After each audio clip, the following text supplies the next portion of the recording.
अस्सलाम वालेकुम। इल्म सर्फ में आज हम लोग जानेंगे फ़ेल मस्दर की किस्में। मस्दर की कौन कौन सी किस्में हैं। इससे पहले 3 वीडियोस पोस्ट की गई हैं, आप लोगों ने बहुत पसंद किया, आप सभी लोगों का बहुत बहुत शुक्रिया। आज की वीडियो उन लोगों के लिए है जो किसी मुकाबला जाती इम्तिहान में शरीक हो रहे हैं। 9, 10th, 11, 12th के लिए भी ये बहुत ही ख़ास वीडियो होगी। अगर आपने मुकम्मल वीडियो देख ली तो यकीनन आपकी ग्रामर यानी उर्दू कवायद बेहतरीन हो जाएगी। तो इससे पहले जो तीनों वीडियो पोस्ट किए गए हैं वो सब इसी सिलसिले की एक कड़ी है। उसी सिलसिले को आगे बढ़ाते हुए ये चौथी वीडियो आपके दरमियान है। इसमें आज हम लोग जानेंगे फ़ेल मस्दर की किस्में और ज़माने के लिहाज से फ़ेल की किस्में, फ़ेल माजी की किस्में, हरूफ का बयान, ज़मीर और उसकी किस्में। इतना कुछ हम जानेंगे और जो कुछ बचेगा फिर इंशाअल्लाह उससे अगली वीडियो में पोस्ट किया जाएगा। तो चलिए हम वीडियो शुरू करते हैं। फ़ेल मस्दर की किस्में यहाँ 5 हैं। फ़ेल मारूफ, फ़ेल मजहूल, फ़ेल लाजिम, फ़ेल मुतादी, फ़ेल नाकिस। ये 5 हैं और फिर मैं आपको याद दिला दूं, आप दूसरी कोई कवायद देखेंगे, हो सकता है वहां 6 हों। तो इसलिए उर्दू की कवायद में बहुत फ़र्क है, बहुत फ़र्क है। तो आपको जो यहाँ समझाया जा रहा है आप इसे माने, इसलिए माने कि ये सब कुछ जो मैंने लिया है बहुत ही बेहतरीन उस्ताद हैं जिनका ताल्लुक अलीगढ़ मुस्लिम यूनिवर्सिटी से है, उन्हीं की कवायद से इस्तेफादा किया है मैंने। तो फ़ेल मस्दर की जो किस्में हैं वो है फ़ेल मारूफ, सबसे पहली किस्म। तो फ़ेल मारूफ के बारे में जानते हैं कि वो फ़ेल है जिसका फ़ाइल यानी काम करने वाला मालूम हो, यानी सब्जेक्ट जिसका मालूम हो उसको कहते हैं फ़ेल मारूफ। जैसे अहमद आया, तलत पढ़ती है, वह खेलेगा। तो इसमें सब्जेक्ट पता है, यानी इसमें आप जानते हैं कि इसमें फाइल कौन है। फाइल कहते हैं काम करने वाला, यानी सब्जेक्ट कौन है पता है आपको। तो मारूफ उसी को कहते हैं जिसमें सब्जेक्ट का पता हो, जिसमें फाइल का पता हो।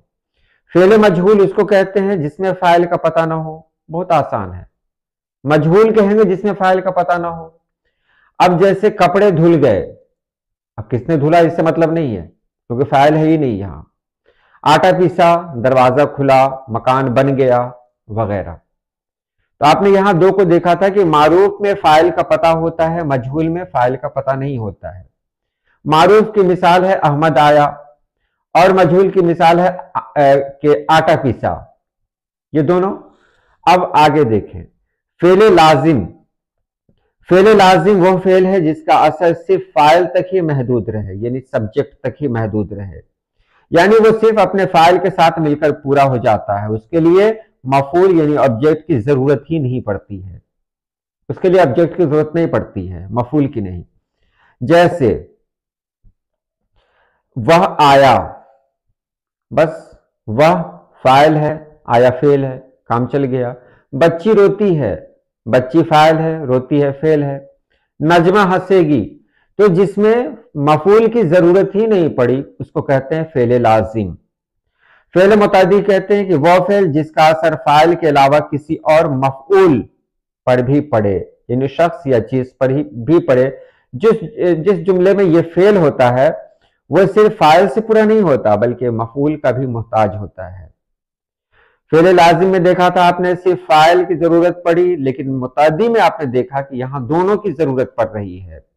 जैसे राशिद अखबार पढ़ता है, यहाँ फेल भी है, फाइल भी है, मफूल भी है। तो यहाँ फेल के अलावा फाइल और मफूल दोनों है, इसलिए इसको कहते हैं फ़ेल मुतादी। जैसे आगे है अहमद खत लिखेगा, सभी है यहां पर, तो इसके लिए यहां पर मफऊल का होना जरूरी है। उसके बाद फ़ेल नाकिस कहते हैं, आखिरी है। फ़ेल नाकिस या फ़ेल नाकिस वह फ़ेल है जिसमें किसी काम का करना नहीं पाया जाता बल्कि होना पाया जाता है। इसका कोई फाइल नहीं होता बल्कि इसम बजाय फाइल के मुब्तदा कहलाता है, और जुमला का बाकी हिस्सा जो होता है वो खबर देता है। मतलब क्या हुआ कि इसमें फेल नहीं होता है। जब फेल नहीं होगा तो वो फ़ेल नाकिस कहलाएगा, यानी जिसमें फेल नहीं हुआ, जिसमें वर्ब नहीं होता है। जैसे अहमद अच्छा लड़का है, इसमें फेल है ही नहीं, तो इसमें इसको कहेंगे फ़ेल नाकिस। तो आपने देख लिया ये 5 किस्में हैं। अब आगे है जमाने के लिहाज से फेल की किस्में। 3 तो हम लोग जानते ही हैं कि माजी, हाल, मुस्तकबिल 3 है। तो गुजरा हुआ जमाना जो होता है उसको माजी कहते हैं, अंग्रेजी में पास्ट टेंस कहते हैं, हिंदी में भूतकाल कहते हैं, गुजरा हुआ जमाना। और मौजूदा जमाना जो है यानी जो अभी चल रहा है इसको फेले हाल कहते हैं। जो अभी चल रहा है, पहचान है, हो है वगैरह, वह जा रहा है, ये फेले हाल है। फेले माजी की पहचान है था, थे, थी। तो माजी और हाल आपने देख लिया। मुस्तकबिल कहते हैं जिससे आने वाले जमाने का पता चले, मुस्तकबिल को फ्यूचर कहते हैं। तो जिससे आने वाले का वक्त का पता चले, जैसे गागेगी इसकी पहचान है, वह आएगा, तुम खाओगे, वह जाएगा वगैरह वगैरह। तो इतना तो हम जानते हैं कि ये 3 होते हैं। अब आप आगे देखें, फेले मुजारा होता है। फेले मुजारा इसमें जमाना हाल और जमाने मुस्तकबिल दोनों की झलक पाई जाती है, यानी दोनों, हाल भी है मुस्तकबिल भी है। ये दोनों जब एक साथ हो जाते हैं, प्रेजेंट और फ्यूचर दोनों एक साथ हो जाते हैं, तो ये हो जाता है फेले मुजारा। फेले मुजारा में मिसाल क्या है, जैसे वह आए माजी, तो मैं जाऊं, तो ये क्या हो गया मुस्तकबिल। जाऊं, यहां गा लगाने की जरूरत नहीं है, यहां समझने की जरूरत है। वह आए तो मैं जाऊं, बस इसमें माजी और मुस्तकबिल दोनों है। तलबा पढ़े तो कामयाब हो, पढ़े यानी माजी, तो कामयाब हो मुस्तकबिल। जिसमें माजी और मुस्तकबिल दोनों होता है उसको कहते हैं फेले मुजारा। फेले अमर बहुत आसान है, जिसमें किसी काम का हुक्म दिया जाए, और ये जुमले में भी है, अमरिया जुमला होता है। तो जिस फेल में किसी काम को करने का हुक्म दिया जाए या गुजारिश की जाए उसको अमरिया कहते हैं। जैसे 1 गिलास पानी लाओ, उसके बाद सबक याद करो, जाइए, तशरीफ लाइए वगैरह वगैरह, ये सब फेले अम्र है। फेले नहीं की बात करें तो फेले नहीं में किसी काम से मना किया जाता हो, जाओ ये तो फेले अम्र है, मत जाओ कह देंगे तो ये फेले नहीं है। बहुत आसान है। तो जमाने के लिहाज से फेल की 6 किस्में हैं। माजी गुजरा हुआ जमाना, हाल मौजूदा जमाना, माजी को पास्ट टेंस कहते हैं, हाल को प्रेजेंट टेंस कहते हैं, मुस्तकबिल को फ्यूचर कहते हैं यानी आने वाला जमाना, मुजारा कहते हैं जिसमें माजी और हाल दोनों हो, फेले अम्र कहते हैं जिसमें किसी काम के करने को कहा जाए, फेले नहीं जिसमें किसी काम से मना किया जाए। तो यहां हो गया आपका, ये फेल के बारे में जान लिया आपने। अब बात आती है फेले माजी। जान ले, फेले हाल की किस्में नहीं है, फेले मुस्तकबिल की किस्में नहीं है, लेकिन फेले माजी की किस्में हैं। फेले माजी की 6 किस्में हैं। माजी मुतलक, माजी करीब, माजी बईद, माजी इस्तेमरारी, माजी शक्किया, माजी तमन्नाई। अगर आप इसमें सिर्फ माजी मुतलक को जान गए तो सब आपके लिए आसान हो जाएगा। माजी मुतलक कहते हैं वो फेल है जिससे किसी काम के जमाने माजी में होने का पता चले, बस पता ये चले कि यह काम माजी में हुआ था, इससे आगे हमको कोई मतलब नहीं रखना है। मिसाल के तौर पर फैजान आया, फैजान आया। देखिए यहां पर फेल को देखना है, फेल क्या है, आया है, यानी वर्ब क्या है, आया है। और अंग्रेजी में भी आप आया का ट्रांसलेट करेंगे तो आया का मानी आपको मिलेगा केम, कम नहीं मिलेगा, केम मिलेगा। तो आया आपने जान लिया, सिर्फ वर्ब को देखना है। तो मुतलक में है सिर्फ इतना पता चले कि यह काम माजी में यानी पास्ट टेंस में कभी हुआ है, कब हुआ इसका पता नहीं चले। अब देखिए इसी में अगर वह आया या फैजान आया, इसमें हम है लगा देंगे, फैजान आया है, तो ये माजी करीब हो जाएगा, यानी ये काम अभी कुछ दिन पहले हुआ है, यानी माजी में ही हुआ है लेकिन करीब के माजी में हुआ है। वह आया है, फैजान आया है। फिर आपका सवाल होगा वह आया है तो ये माजी कैसे हो गया, इसको तो प्रेजेंट होना चाहिए यानी हाल होना चाहिए। तो मैं फिर आपको याद दिला दूं कि ये फेल है यानी वर्ब है, आपको सिर्फ वर्ब पे ध्यान देना है, सिर्फ फेल पर ध्यान देना है कि फेल अगर पास्ट है तो पूरा जुमला ही पास्ट कहलाएगा। तो फैजान आया, आया पास्ट है यानी आया माजी है, तो जब आया माजी है तो उसमें है लगा देंगे तो माजी ही रहेगा, لیکن یہ ماضی قریب ہو جائے گا. بہت آسان ہے. ماضی بعید میں پھر چلتے ہیں ماضی مطلق کی طرف. فیضان آیا، فیضان آیا ہے میں لگا دیا تھا تو ماضی قریب ہو گیا تھا.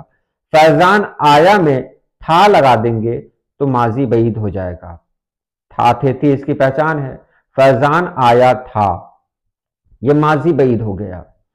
ماضی بعید کہتے ہیں ماضی میں کوئی کام بہت پہلے ہونے کا پتہ چلے. کوئی کام ہے جو ماضی میں ہوا ہو لیکن بہت پہلے ہوا ہو، اس کو کہتے ہیں ماضی بعید. بعید معنی دور ہوتا بھی ہے. تو آپ نے جان لیجئے یہاں پر. اس کے بعد ماضی استمراری ہے. ماضی استمراری کو ماضی ناتمام بھی کہتے ہیں. جیسے جس میں کیا پتہ چلتا ہے کہ یہ کام کسی گزرے زمانے میں کچھ عرصہ تک، کچھ دنوں تک جاری تھا. گزرے ہوئے دور میں کچھ دنوں تک یہ جاری تھا. جیسے ہم کھیلتے تھے، تم پڑھتے تھے، وہ جاتا تھا. لتا کے گانے، میں لتا کے گانے سنا کرتا تھا. بچپن میں تم بہت دیر تک سویا کرتی تھی. تو یہ گزرے ہوئے زمانے میں کچھ دنوں تک یہ کام جاری ہو، اس کا پتہ چلے تو وہ ماضی استمراری کہتے ہیں. اب اس کے بعد ہے ماضی شکیہ. ماضی شکیہ کہتے ہیں وہ فعل جو زمانہ ماضی میں ہو مگر اس میں شک یا شبہ پائے جائے.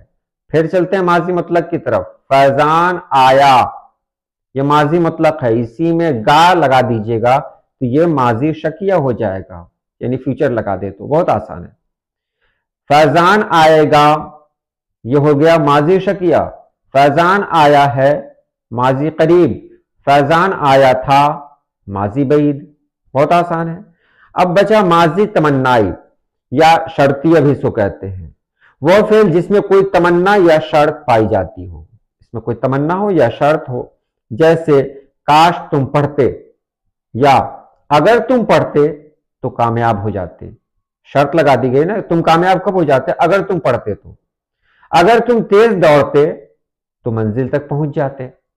تو جس میں شرط لگا دیا جائے تو اس کو کہتے ہیں ماضی شرطیہ یا ماضی تمنائی. ایک سوال بچ رہا ہے اس میں. وہ جاتا تھا، اس کو تو آپ نے کہہ دیا کہ وہ جاتا تھا ماضی استمراری ہے. اب وہ جا رہا تھا، اس کو آپ کیا کہیں گے؟ تو جان لیں اس کو بھی ماضی استمراری ہی کہتے ہیں. وہ جاتا تھا یا وہ جا رہا تھا، دونوں ماضی استمراری ہے. اب اس کے ڈیفینیشن میں، اس کے تعریف میں تھوڑا فرق ہو جائے گا. جو یہاں کہا گیا ہے کہ کوئی کام گزرے ہوئے دور میں کچھ دنوں تک جاری تھا، تو یہاں پر یہ اگر نہیں آ رہا تو سمجھ لیں کہ کوئی کام گزرے ہوئے دور میں جاری حالت میں تھا یا کچھ دنوں تک جاری تھا، دونوں، تب اس کو ماضی استمراری کہیں گے. امید ہے آپ کے ذہن میں جو سوال اٹھا ہوگا وہ اب دور ہو گیا ہوگا. اب آگے چلتے ہیں حرف کا بیان. حرف کی بہت ساری قسمیں ہیں. اب یہاں سب سے پہلے آپ کو یہ بتا دیا جائے کہ یہ وہ حرف نہیں ہے جس کی انگریزی لیٹر ہے. یہ لیٹر نہیں ہے. یہ وہ حرف ہے جس کو انگریزی میں پریپوزیشن یا کنجکشن کہتے ہیں. دونوں کو ملا کے یہاں بنایا گیا ہے.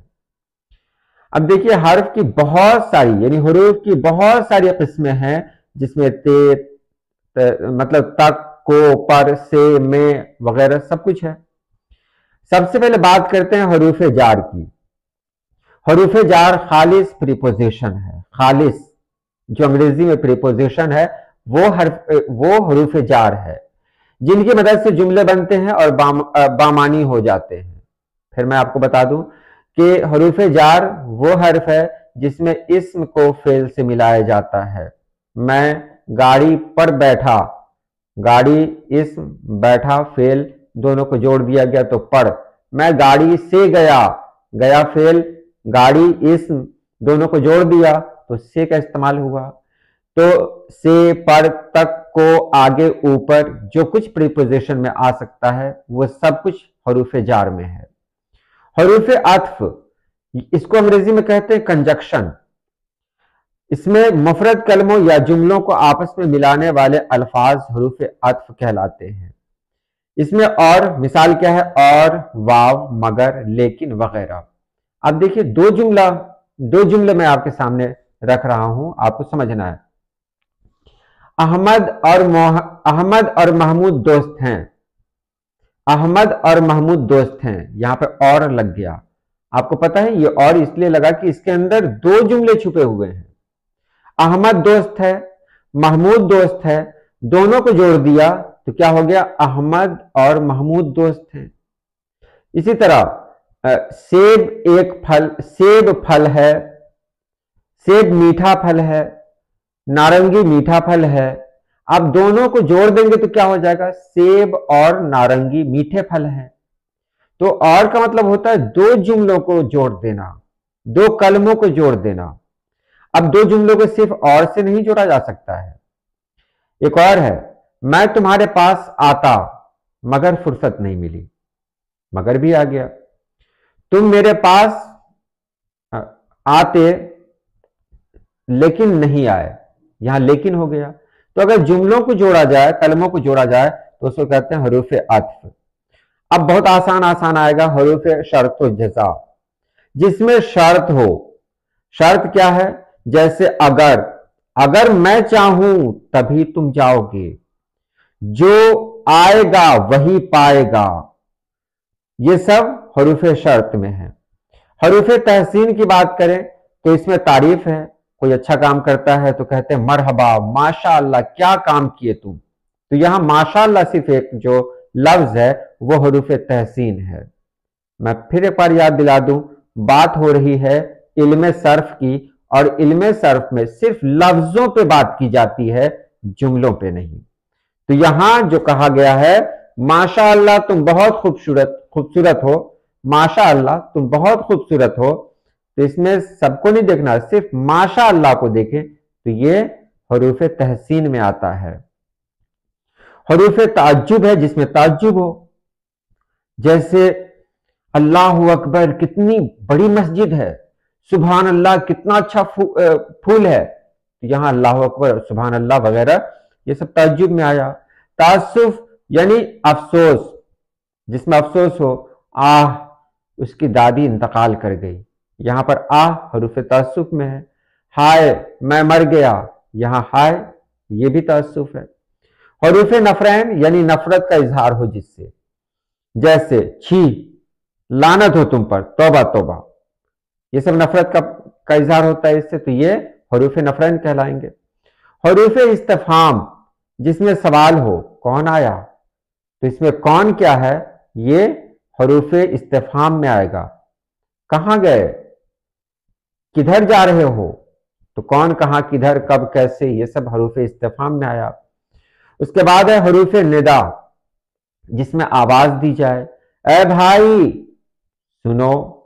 تو یہاں پر صرف اے لگا دیا تو اے حروف استفہام میں آیا، او حروف استفہام میں آیا، رے بابو سنو، تو یہاں پر رے یہ بھی حروف استفہام میں ہے. ہو بھیا سنو، تو یہاں پر ہو یہ بھی حروف استفہام ہے. حروف اضافت اس کو کہتے ہیں جو اسم یا ضمیر کو جوڑنے کا کام کرتے ہیں. اب یہاں دیکھیں اسم اور ضمیر دونوں کو جوڑنے کا، اسم کو اسم سے، ضمیر کو اسم سے، یا ضمیر کو اسم سے، ایسا ہی، یعنی ایک ضمیر ہے اور دوسرا اسم ہے. دوسرا ہمیشہ اسم ہی ہوگا، پہلا اسم ہو سکتا ہے یا ضمیر ہو سکتا ہے. جیسے اس کی کتاب، اس ضمیر ہے کہ یہ لفظ، یہ مطلب اسی کو کہیں گے حرف، تو یہ حرف اضافت ہے. کی کتاب اسم ہے. احمد کی کتاب، تو احمد اسم ہے، کتاب اسم ہے، دونوں کو جوڑ دیا تو کی ہو گیا، کی حرف اضافت ہے. اور اس کا بھائی، تو اس ضمیر ہے، بھائی اسم ہے، یعنی ضمیر کو اسم سے جوڑے یا اسم کو اسم سے جوڑے، اس میں کا، کے، کی ہی آتا ہے. کہیں کہیں پر را، رے، ری بھی دیکھا گیا ہے، وہاں تک جانے کی ضرورت نہیں ہے. اب بات کرتے ہیں ضمیر اور اس کی اقسام. ضمیر تو ہم لوگ جانتے ہی ہیں کہ ضمیر کہتے ہیں پروناؤن کو جو اسم کے بدلے میں استعمال ہوتا ہے. جیسے احمد آیا، وہ اداس تھا، اس میں وہ کس کے بدلے میں آیا، احمد کے بدلے میں آیا، تو وہ ضمیر کہلایا. میں ابھی بازار میں ہوں، تم یہاں آ جاؤ. یہاں مطلب کہاں، کس کے بدلے میں استعمال ہوا، تو یہ بازار کے بدلے میں استعمال ہوا اور بازار اسم ہے تو یہاں ضمیر ہو گیا۔ اب ضمیر کی جو قسمیں ہیں اس میں دیکھ لیں، ضمیر کی 5 قسمیں ہیں: ضمیر شخصی، ضمیر موصولہ، ضمیر استفہامیہ، ضمیر تنکیر اور ضمیر اشارہ۔ سب سے پہلے بات کرتے ہیں ضمیر شخصی کی۔ تو وہ ضمیر یعنی وہ ضمائر جو کسی فرد یا آدمی کے لیے استعمال ہوتا ہو، اس کو انگریزی میں پرسن کہتے ہیں، پرسنل پروناؤن، جیسے میں، تم، وہ، یہ سب ضمیر شخصی میں ہوتا ہے، یعنی اس میں جب بھی استعمال ہوگا آدمی کے لیے ہی استعمال ہوتا ہے۔ یہ کسی فرد یا آدمی کے لیے استعمال ہو یہ شرط ہے، کتا وتا کو نہیں کہا جاتا ہے۔ حالانکہ لوگ کہنے والے کہہ دیتے ہیں کتے میں بھی اس ضمیر کا استعمال کر دیتے ہیں، لیکن یہاں جو ہے وہ آدمی کے لیے ہی استعمال ہوا، جیسے میں، ہم، مجھے، مجھ کو، ہمیں، ہم کو۔ تو یہ ضمیر شخصی ہے۔ اب ضمیر شخصی میں 3 آتے ہیں۔ سب سے پہلے متکلم یعنی بات کرنے والا۔ میں اگر آپ سے بات کر رہا ہوں تو میں متکلم کہلاؤں گا۔ متکلم فرسٹ پرسن، جس سے بات کیا جا رہا ہے وہ حاضر، اس کو سیکنڈ پرسن کہیں گے، اور جس کے بارے میں بات کیا جا رہا ہے اس کو تھرڈ پرسن کہیں گے۔ یہاں یہ دیا ہوا ہے، باقی قواعد میں دیا ہوا ہے کہ جو غائب ہو، کوئی ضروری نہیں کہ وہ غائب ہو، مطلب وہ میری بات نہیں سن رہا ہو، یعنی وہ مجھ سے مخاطب نہیں ہو، ہم اس سے مخاطب نہیں ہو، بس۔ جیسے میں پٹنہ جاؤں گا تو میں متکلم ہو گیا، تم کہاں جا رہے ہو، تم حاضر ہو گیا، وہ اچھا آدمی ہے، اس میں وہ غائب ہو گیا۔ تو یہ آپ نے جان لیا 3 ہوتے ہیں، فرسٹ پرسن، سیکنڈ پرسن اور تھرڈ پرسن۔ اب بات کرتے ہیں ضمیر موصولہ کی۔ ضمیر موصولہ کیا ہے؟ تو ضمیر موصولہ ہے وہ ضمیر، اس کے ساتھ ایک اور جملہ بھی لگنا ضروری ہے، وہ ضمیر جس میں ایک اور جملہ بھی لگنا ضروری ہے، جیسے وہ لڑکا جو کل آیا تھا پکڑا گیا، وہ لڑکا جو کل آیا تھا پکڑا گیا، اس میں جو ہے یہ ضمیر موصولہ ہے۔ ڈاکو جس کو میں پہچانتا ہوں وہ یہی ہے، اس میں جس کو یہ ضمیر ہے۔ تمہارا دوست جو پٹنہ سے آ رہا ہے بہت اچھا ہے، تو یہاں جو یہ ضمیر موصولہ ہے۔ ضمیر استفہامیہ بہت آسان ہے۔ ضمیر استفہامیہ میں وہ ضمیر جو سوال پوچھنے کے لیے استعمال کیا جائے، جیسے کس نے، کون، کس کو، کس سے وغیرہ۔ کون دوڑا تو کون ضمیر استفہامیہ ہے۔ کس کے لیے تو یہ کس کے لیے، یہ ضمیر استفہامیہ ہے۔ اب بات کریں ضمیر تنکیر کی، تو یہ وہ ضمیر ہے جو غیر یقینی شخص یا چیز کے لیے آتی ہو۔ بس دو ہی ہیں ضمیر تنکیری میں، جیسے کچھ اور کون، بس 2 ہی ہیں۔ کوئی اور کچھ، بس 2 ہی۔ کوئی آ رہا ہے یہ ضمیر تنکیری ہے، کچھ دے دو یہ ضمیر تنکیری ہے، مطلب غیر یقینی شخص کے لیے استعمال ہوتا ہے یا چیز جس پر یقین نہیں ہو۔ کچھ دے دو، یقین نہیں ہے مجھے کیا ملنے والا ہے۔ کوئی آ رہا ہے، یقین نہیں ہے کون آ رہا ہے، تو غیر یقینی چیز یا شخص کے لیے استعمال ہوتا ہے۔ اور آخری ہے ضمیر اشارہ، وہ ضمیر جس میں اشارہ کیا جائے، جیسے یہ، وہ، اسے دیکھو، اس کو دیکھو، تو اس ہو گیا۔ وہ کیا ہے تو دور کی طرف اشارہ کر رہے ہیں تو وہ، یہ بھی مطلب ضمیر اشارہ میں ہوا۔ اس طرف یا یہ کیا ہے تو یہ بھی ضمیر اشارہ ہے۔ اس کے بعد اب یہ آخری ہے صفت کا بیان۔ صفت کا بیان، یہاں بیچ میں ایک بات اور بتا دوں کہ یہ ساری چیزیں ہیں ایک جگہ تو میں نے شامل کی ہیں، لیکن میں نے کوشش کی ہے کہ ان سبھی کی الگ الگ سے ویڈیو بھی بنے، جیسے ضمیر کی قسم کی ایک الگ ویڈیو ہے، صفت کی جو اقسام ہیں اس کی الگ ویڈیو ہے، تو وہ بھی اگر آپ چاہیں تو دیکھ سکتے ہیں۔ اگر آپ نے یہ مکمل ویڈیو دیکھ لی تو پھر آپ کا ٹیسٹ بھی لیا جائے گا کہ آپ کہاں تک اس میں کامیاب رہے اور کہاں ضرورت ہے، یہ بھی بتایا جائے گا۔ صفت کو انگریزی میں کہتے ہیں ایڈجیکٹیو، یعنی وہ کلمہ جس سے کسی اسم کی یا ضمیر کی اچھائی یا برائی پتہ چلے۔ अहमद अच्छा लड़का है तो अच्छा सिफत है। यह कलम काला है तो ये काला ये सिफत है। वो लड़का तेज है तो तेज सिफत है। यह घड़ी नई है तो नई सिफत है। अब सिफत की जो अकसाम हैं वो है 4। सिफत मुशब्बिह, इसको सिफत जाती भी कहते हैं। हम सिफत जाती ही कहें तो ज्यादा बेहतर है। तो सिफत जाती यानी वो सिफत जो इंसान की पर्सनल यानी जाती खूबियों को बयान करे। जैसे वह मोटा है, ये उसका पर्सनल मैटर है, इसमें हम क्या कर सकते हैं, उसको बाहर से नहीं मिला कुछ, ये उसकी पर्सनल खूबी है या खामी है। वह अंधा है तो अंधा उसकी जाती चीज है। इसी तरह इसमें बहुत कुछ हो सकता है कि वह बेवकूफ है तो ये उसकी फितरत है, वो जाने। मोटा है, लंबा है, दुबला है, ये सब कुछ उसी में आएगा। यानी सिफत जाती में अब तेज, अक्लमंद, ये सब भी आएगा। तेज है, अक्लमंद है, हुनरमंद है, वगैरह वगैरह सब कुछ आएगा। सिफत निस्बती कहते हैं, जो आज ही सवाल आया है कि सिफत निस्बती किसको कहते हैं। सिफत निस्बती कहते हैं जो किसी शख्स या चीज का लगाव दूसरे शख्स या चीज से करे, यानी एक चीज का लगाव दूसरे चीज से हो जाए, इसको कहते हैं सिफत निस्बती। सिफत निस्बती जैसे मैंने कहा गुलाबी, तो आप इसको जोड़ दें कि इस लफ्ज की निस्बत गुलाब से है। गुलाब का रंग जिस तरह होता है ये भी उसी रंग को बताने के लिए इस्तेमाल हुआ।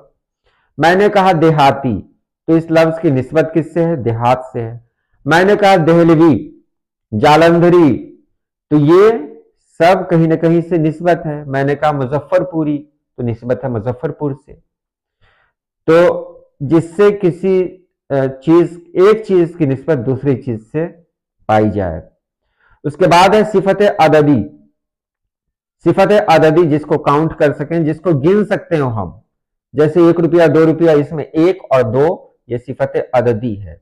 अब जितना भी कहें इसमें सिफत अददी में कुछ लोग 5वां मकान, अब यहां कुछ लोग भी कहा गया है। 4 लड़के 2 कुर्सियां, 5वां मकान, तिहाई आबादी, 2 गुना आदमी, ये सब कुछ हम गिन सकते हैं। तो जब गिनेंगे तो ये सब हो जाएगा सिफत अददी। अददी में हम गिन सकते हैं। मकदारी में वो सिफत जिससे किसी चीज की मकदार मालूम हो, यानी जिसको तौलते हो हम, वो पता चले। तो अब यहां पर क्या है कि इसमें हो सकता है कि अददी का लफ्ज आ जाए। अब यहां पर दिया हुआ 3 किलो घी, मुट्ठी भर चावल। अब मैंने कहा तो ऊपर कहा था मतलब 2 आम, तो आम को आप कैसे लेंगे, 2 आम को तो गिन के ले सकते हैं, तो वो अददी हो गया। लेकिन अगर वही हम कहें 2 किलो चीनी, तो चीनी को हम गिन के नहीं लेते हैं, तो ये मकदारी हो गया। अगर हमने कहा 5 कलम, तो इसको गिनते हैं, तो ये अददी हो गया। अगर हमने कहा 5 लीटर दूध, तो यहां पर 5 लीटर ये मकदारी हो गया। बहुत आसान है। तो इल्मे सर्फ में जो कुछ बताना था वो आपको पूरा बता दिया गया है। कल से जो वीडियो आएगी वो और अलग तरह की आएगी, क्योंकि आपको साबका लाका नहीं बताया गया है, जिद जमा ये सब नहीं बताया गया है, बहुत कुछ बचा हुआ है। तो ये आपने जो कुछ बुनियादी है वो तो आपने जान लिया। ये चौथी वीडियो है, 2 वीडियो और आएगी और आप कवायद में इंशाअल्लाह पूरी तरह से माहिर हो जाएंगे। आज के लिए इतना ही। अल्लाह पाक आप सभी लोगों को खुश रखे, आबाद रखे। अल्लाह हाफिज।